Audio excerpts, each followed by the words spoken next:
Hiya. Hiya. How you doing tonight? All right. As you know, I'm not the kind of a person that reads books. I've said this before many times. I'm not fond of reading, but I have in the past made exceptions, and one of these exceptions was this part of the book that I'm sure you know, called Naked Lunch. And I have received permission to read the part about the talking asshole. So, before I do, I discussed with Mr. Burroughs before we came out here some of the details that led to the construction of this section of the book. I asked him where he got the idea for this part, and he said that it was derived from the ventriloquist scene in The Dead of Night, if you know that film. And I had a little bit of trouble following that for a moment there until he made it all very clear to me by saying that it was like when you have a ventriloquist dummy and suddenly the dummy starts talking for you. And so, with that introduction, I start on page 132, and it goes like this. Did I ever tell you about the man who taught his asshole to talk? His whole abdomen would move up and down, you dig, farting out the words. It was unlike anything I ever heard. This ass talk had a sort of gut frequency. It hit you right down there like you gotta go.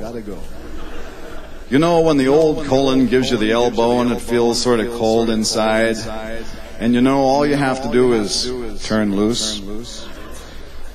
Well, this talking hit you right down there. A bubbly, thick, stagnant sound. A sound you could smell. This man worked for a carnival, you dig. And to start with, it was like a novelty ventriloquist act. Real funny, too, at first. He had a number he called the Better O. That was a scream, I tell you. I forget most of it, but it was clever, like, "Oh, I say, are you still down there, old thing?" "Nah, I had to go relieve myself." After a while, the ass started talking on its own.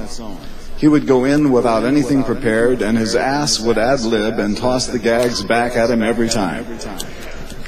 Then it developed sort of teeth-like little raspy, incurving hooks and started eating.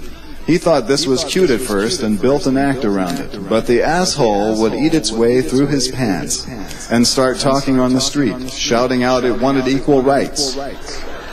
It would get drunk, too, and have crying jags. Nobody loved it, and it wanted to be kissed, same as any other mouth. Finally, it talked all the time, day and night. You could hear him for blocks screaming at it to shut up, and beating it with his fist and sticking candles up it. But nothing did any good, and the asshole said to him, "It's you who will shut up in the end, not me, because we don't need you around here anymore. I can talk and eat and shit." After that, he began waking up in the morning with a transparent jelly like a tadpole's tail all over his mouth. This jelly was what the scientists call UNDT, undifferentiated tissue, which can grow into any kind of flesh on the human body. He would tear it off his mouth, and the pieces would stick to his hands like burning gasoline jelly and grow there, grow anywhere on him.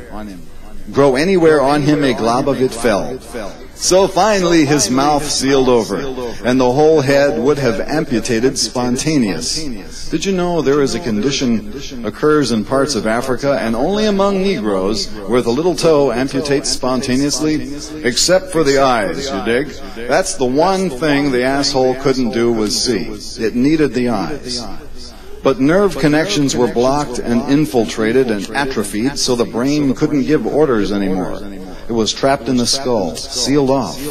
For a while, you could see the silent, helpless suffering of the brain behind the eyes. Then finally, the brain must have died, because the eyes went out, and there was no more feeling in them than a crab's eye on the end of a stalk.